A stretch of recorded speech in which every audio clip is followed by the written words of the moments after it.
एक चम्मच रोज खाए, आंखों की रोशनी बढ़ाए। Buddhist story to improve eyesight. एक युवक अपनी आंखों की समस्याओं के लिए एक गुरु के पास जाता है।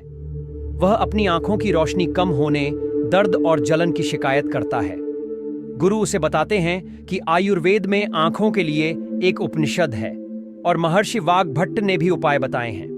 गुरु उसे एक चूर्ण के बारे में बताते हैं जिसका 15 दिन तक उपयोग करने से उसकी आंखों की ज्योति वापस लौट सकती है। इसके साथ ही कुछ नियमों का पालन करने से उसकी आंखों की रोशनी में सुधार होगा। गुरु पहले नियम के तहत सुबह उठते ही मुंह की लार को आंखों पर लगाने की सलाह देते हैं, क्योंकि इसमें ऐसे तत्व होते हैं जो आंखों के लिए फायदेमंद हैं।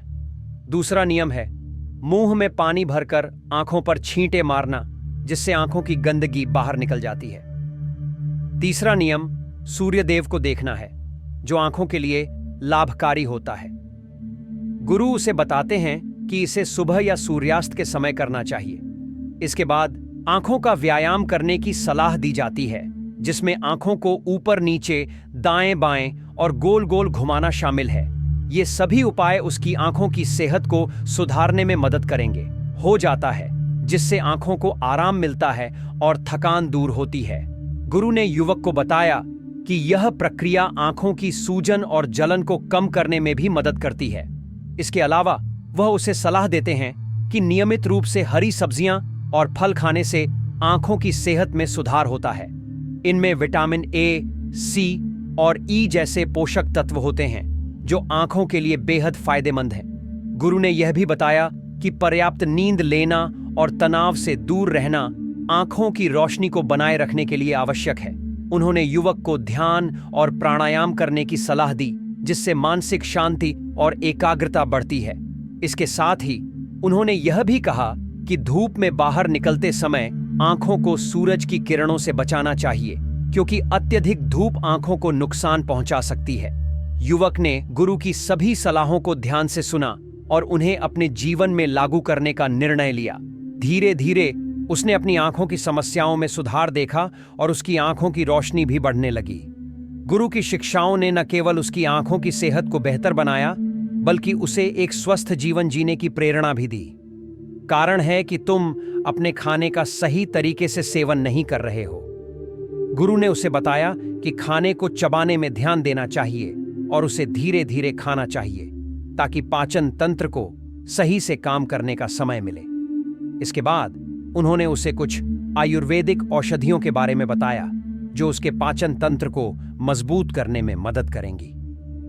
गुरु ने पहले औषधि के रूप में जीरा का उल्लेख किया, जो पाचन में सहायक होता है। उन्होंने कहा कि जीरा को पानी में उबालकर पीने से गैस और पेट की अन्य समस्याएं दूर होती हैं। दूसरी औषधि के रूप में उन्होंने अदरक का जिक्र किया, जो न केवल पाचन में मदद करता है, बल्कि इम्यूनिटी को भी बढ़ाता है। तीसरी औषधि के रूप में उन्होंने त्रिफला का नाम लिया, जो शरीर के सभी विषाक्त पदार्थों को बाहर निकालने में सहायक होती है। चौथी औषधि के रूप में उन्होंने हल्दी का उपयोग करने की सलाह दी, जो एंटी इन्फ्लेमेटरी गुणों से भरपूर होती है और पाचन तंत्र को मजबूत बनाती है।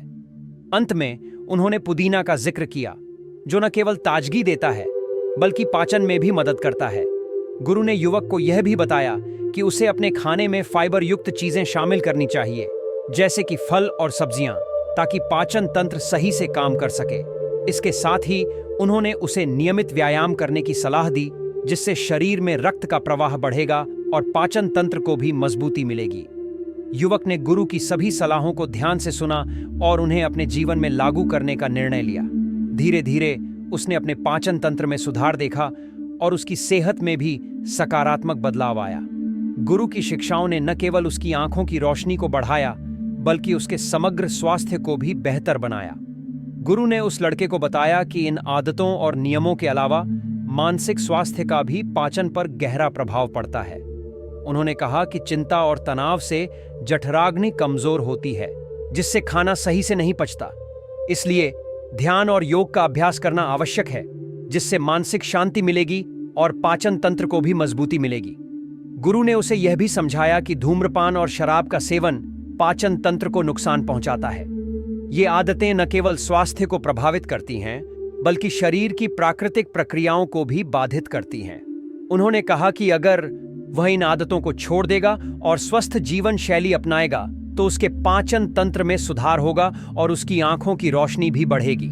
इसके बाद गुरु ने उसे बताया कि नियमित व्यायाम करना भी महत्वपूर्ण है। व्यायाम से रक्त संचार बेहतर होता है, जिससे शरीर के अंगों को पर्याप्त पोषण मिलता है। उन्होंने सुझाव दिया कि उसे हर दिन कुछ समय टहलने या हल्का व्यायाम करने के लिए निकालना चाहिए। गुरु ने अंत में कहा कि संतुलित आहार, सही समय पर भोजन और सकारात्मक मानसिकता के साथ वह न केवल अपनी आंखों की रोशनी बढ़ा सकता है, बल्कि अपने समग्र स्वास्थ्य में भी सुधार कर सकता है। लड़के ने गुरु की सभी बातों को ध्यान से सुना और उन्हें अपने जीवन में लागू करने का संकल्प लिया। धीरे धीरे उसने अपने स्वास्थ्य में सुधार देखा और उसकी आंखों की रोशनी भी बेहतर हुई। गुरु ने लड़के को बताया कि अगर वह कुछ आयुर्वेदिक औषधियों का सेवन करता है तो वह अपने पाचन तंत्र को बेहतर बना सकता है। उन्होंने सबसे पहले त्रिफला चूर्ण का उल्लेख किया, जो पाचन शक्ति और मेटाबॉलिज्म को सुधारने में मदद करता है। त्रिफला 3 जड़ी बूटियों का मिश्रण है, जिसमें आंवला, हरण और बहेड़ा शामिल हैं। यह मल त्याग को बढ़ावा देने और कब्ज से राहत दिलाने में सहायक है। इसके बाद गुरु ने हिंगवश के बारे में बताया, जो पाचन विकारों के इलाज के लिए एक प्रभावी औषधि है। यह काली मिर्च, अदरक, जीरा, अजवाइन और हिमालय नमक से मिलकर बनता है। हिंगवश का सेवन करने से पेट फूलने, अपच और कब्ज जैसी समस्याओं में राहत मिलती है। गुरु ने एलोवेरा का जूस भी सुझाया, जो पेट की समस्याओं के लिए लाभकारी है। इसमें मौजूद एंजाइम पाचन क्रिया को बेहतर बनाते हैं और यह पेट के संक्रमण से भी सुरक्षा प्रदान करता है। इसके अलावा उन्होंने हर्बल चाय के सेवन की सलाह दी, जिसमें पुदीना, अदरक और धनिया जैसी जड़ी बूटियां शामिल होती हैं। यह चाय पाचन तंत्र को मजबूत करने में मदद करती है। अंत में गुरु ने अजवाइन के पानी का उल्लेख किया, जो गैस और पेट फूलने की समस्याओं में राहत देता है। उन्होंने लड़के को बताया कि वह इनमें से कोई भी एक औषधि चुन सकता है और साथ ही जीवन शैली में बताए गए नियमों का पालन करके अपने पाचन तंत्र को मजबूत बना सकता है। राजा ने यह स्पष्ट किया कि जब दीक्षा लेनी है तो उसे इन उपायों का पालन करना होगा। राजा ने भगवान बुद्ध की कठोर शर्तों को मानते हुए नग्न होकर अपने राज्य की सड़कों पर दौड़ना शुरू किया। इस प्रक्रिया में उसका अहंकार चूर चूर हो गया। जब वह इस स्थिति में अपने प्रजा के सामने से गुजरा तो उसकी स्थिति ने उसे गहराई से प्रभावित किया। शाम तक राजा ने अपनी शर्त पूरी कर ली और भगवान बुद्ध के चरणों में गिरकर दीक्षा की प्रार्थना की। भगवान बुद्ध ने उसे बताया कि अब उसे संन्यास लेने की आवश्यकता नहीं है, बल्कि उसे अपने कर्तव्यों का पालन करते हुए साक्षी भाव से राज्य करना चाहिए। इस घटना से यह स्पष्ट होता है कि भगवान बुद्ध ने राजा को एक महत्वपूर्ण उपदेश दिया, जिससे उसका जीवन धन्य हो गया। इसके बाद स्वास्थ्य से संबंधित जानकारी पर ध्यान केंद्रित किया गया। बताया गया कि हमारा शरीर 5 तत्वों से बना है और इसमें 3 दोष पाए जाते हैं: वाद, पित्त और कफ। इन 3 दोषों का संतुलन बनाए रखना आवश्यक है, क्योंकि ये ही हर बीमारी का कारण बनते हैं। बाल्यावस्था में कफ दोष अधिक होता है, जबकि युवा अवस्था में पित्त दोष और वृद्धावस्था में वात दोष बढ़ता है। माता पिता को अपने बच्चों के आहार का ध्यान रखना चाहिए ताकि कफ दोष न बढ़े, क्योंकि इससे गंभीर बीमारियां जैसे दमा और अस्थमा हो सकती हैं। युवा अवस्था में पित्त दोष का संतुलन बनाए रखना आवश्यक है, अन्यथा इससे भी कई बीमारियां हो सकती हैं। वृद्धावस्था में वात दोष का ध्यान रखना चाहिए, क्योंकि इससे 60 से 70% बीमारियां उत्पन्न होती हैं। इस प्रकार शरीर के 3 दोषों और 5 तत्वों के संतुलन को समझना और उनका ध्यान रखना स्वास्थ्य के लिए अत्यंत महत्वपूर्ण है। जब इन दोषों में संतुलन होता है, तभी शरीर स्वस्थ रहता है। कई लोग अपनी बीमारियों के लिए भगवान को दोष देते हैं, लेकिन असल में यह हमारी अपनी गलतियों का परिणाम होता है। जब हम प्राकृतिक नियमों का पालन नहीं करते, जैसे सही खान पान और पानी पीने के नियम, तो बीमारियां उत्पन्न होती हैं। हमारा शरीर प्राकृतिक तत्वों से बना है, इसलिए हमें इन नियमों का पालन करना चाहिए।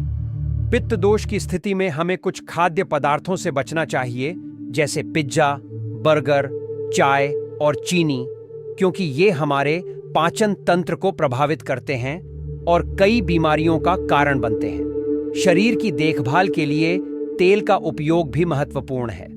4 प्रमुख अंग हैं: नाभि, पैर का तलवा। नाक पर तेल लगाने से शरीर की नसों को मजबूती मिलती है। सुबह नंगे पैर चलने से आंखों की रोशनी में सुधार होता है। पैरों के तलवे में शुद्ध सरसों का तेल लगाने से पाचन तंत्र मजबूत होता है और नींद में सुधार होता है। नाभि को भी तेल लगाना चाहिए क्योंकि यह शरीर की सबसे शक्तिशाली ग्रंथि है। पहले माताएं अपने बच्चों की नियमित रूप से तेल से मालिश करती थीं, जिससे उनकी हड्डियां मजबूत होती थीं।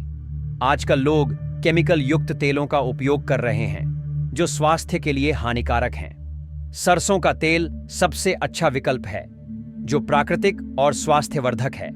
इस प्रकार सही खानपान और तेल का उपयोग करके हम अपने स्वास्थ्य में सुधार कर सकते हैं और बीमारियों से बच सकते हैं। दी गई जानकारी आपको कैसी लगी? कमेंट कर जरूर बताएं।